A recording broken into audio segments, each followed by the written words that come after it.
আজকে কদিন ধরে গোসল করো না তুমি? তোমার সাথে আমি আর থাকতে পারছি না, গন্ধে পেট খুলে যাচ্ছে। আরে আমি কি করব, এবার এত ঠান্ডা পড়ছে, আমি তো লড়তেই পারি না। ঠিক আছে নাই যাচ্ছি। বন্ধুরা, আমি গোসল করতে যাইতেছি, তার আগে আপনারা চ্যানেলটা সাবস্ক্রাইব করে দেন। আমি যদি আজকে গোসল না করি, বউ আর আমাকে বাড়িতে ঢুকতে দেবে না। আমার জন্য দোয়া করবেন। আমাদের হালকা গোসল করেছে। হালকা গোসল করেছে, হালকা গোসল করেছে। জানু, আমি কিন্তু 20 দিন যাবত তোমাকে ছাড়া ঘুমাই। রাতে আমার কম্বল গরম হয় না তোমাকে ছাড়া।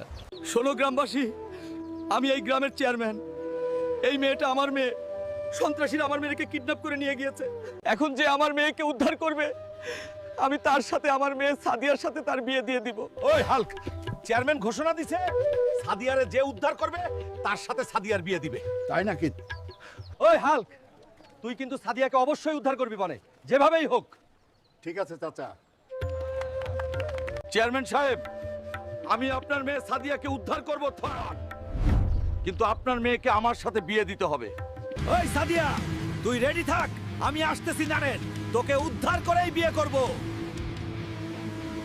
ওই সুন্দরী, এই আন্ডারগ্রাউন্ডে কেউ তোকে বাঁচাতে আসবে না। এবার তোকে আমি বিয়ে করব। আমার গ্রামের চাচাতো ভাই হাল্ক অবশ্যই আমাকে নিতে আসবে। ওস্তাদ, ওই হালকা তো সত্যি সত্যি চলে আইছে, এখন কি করবেন ওস্তাদ?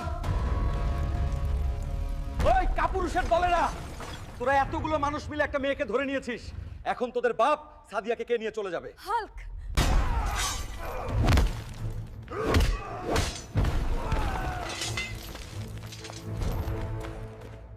ওই চেয়ারম্যান, আপনার মেয়েকে বিয়ে দেওয়ার জন্য রেডি হন, হালকা চলে এসেছে। চেয়ারম্যান সাহেব, আপনি বলেছিলেন আপনার মেয়েকে উদ্ধার করলে হালকের সাথে সাদিয়ার বিয়ে দিবেন। না, এটা কিছুতেই হতে পারে না, কারণ ও যে খাবার খায় ও আমার 14 গোষ্ঠী খেয়ে শেষ করে ফেলবো। ও শ্বশুর আব্বা, খাসিটা বাজা সেই হইছে, সেই স্বাদ লাগতাছে। খা, জন্মের খাওন খা।